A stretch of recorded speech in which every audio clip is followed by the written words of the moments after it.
Buenos días a todos y bienvenidos a esta emisión extraordinaria de la serie Todo el mundo es loco.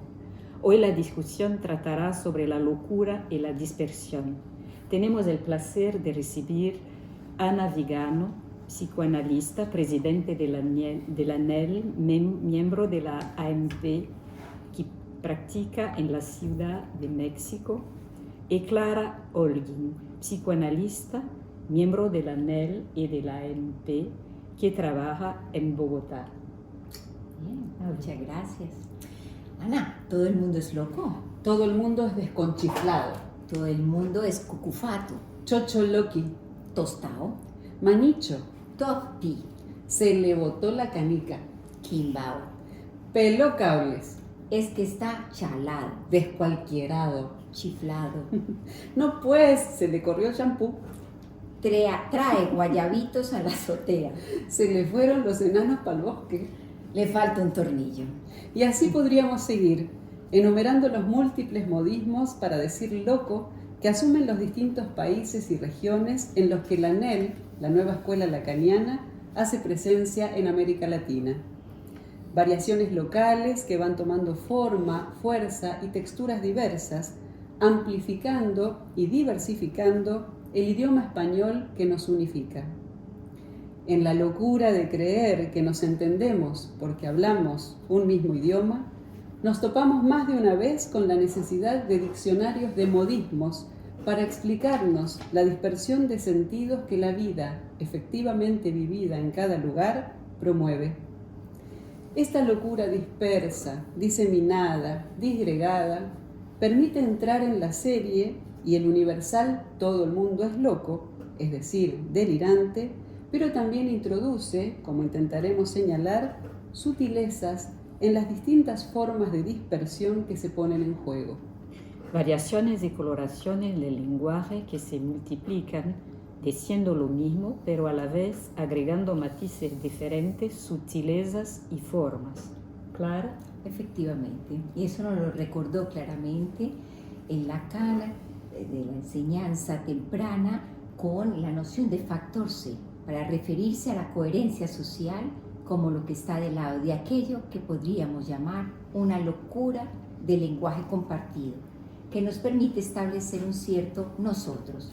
Nosotros decimos, por ejemplo, se le botó la canica. Y como Lacan destaca, esto no es insatisfacción libidinal en juego. También decía Lacan que este factor C es una constante característica de un medio cultural dado, lo que sugiere la permanencia de ciertos elementos que articulan funcionamientos que suelen estar invisibilizados o pasar inadvertidos.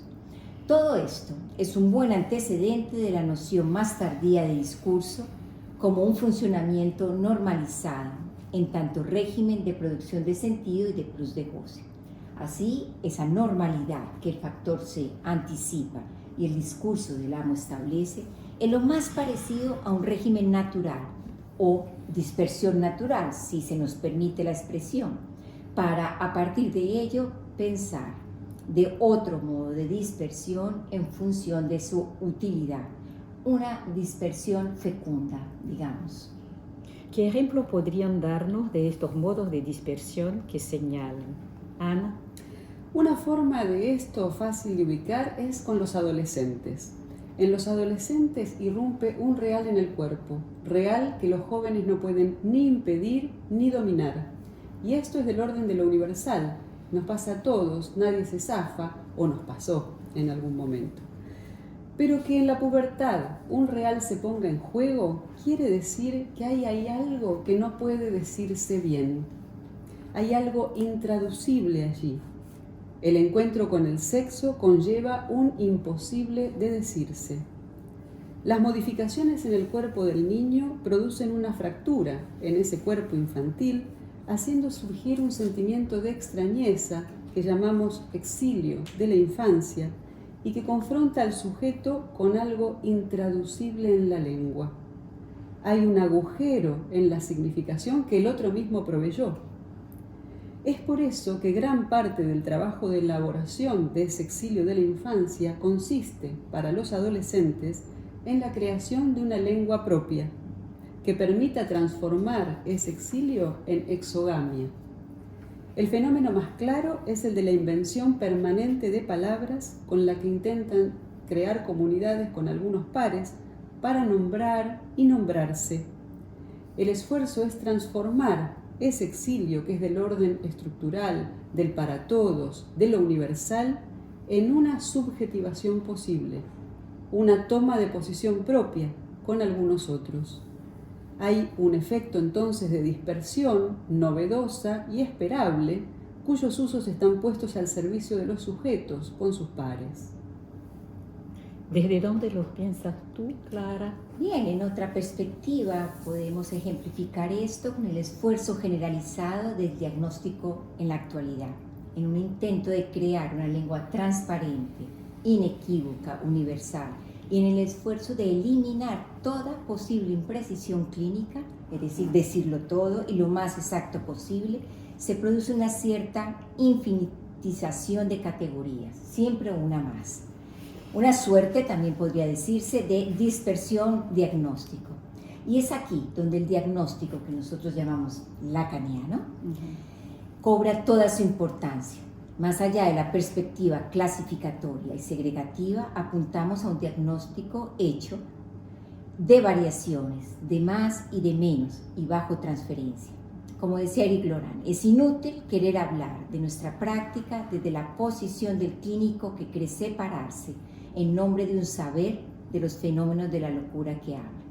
Así será necesario cada vez probar, precisar, cernir, para cada chiflado, para cada manicho, un diagnóstico singular, del lado del goce que es imposible de negativizar. Hacen referencia a lo singular, pero con distintos usos o perspectivas. En el primer ejemplo, como la creación de una lengua propia y un uso de ello por parte de los sujetos para su salida del impasse. En el segundo, la propuesta es un diagnóstico antisegregativo para que los sujetos puedan posicionarse allí de alguna manera y no solo quedar objetivados en el diagnóstico. ¿Qué más nos puede decir sobre estas diferencias en torno de los usos posibles de la dispersión por parte de los sujetos? Bueno, este modo de situar lo singular nos lleva a pensar la dispersión desde otro lugar, precisamente, una dispersión de los unos solos, los unos sueltos, aquellos que pueden cernir su núcleo de ser de goce y con ello hacer un arreglo que les permita hacer lazo.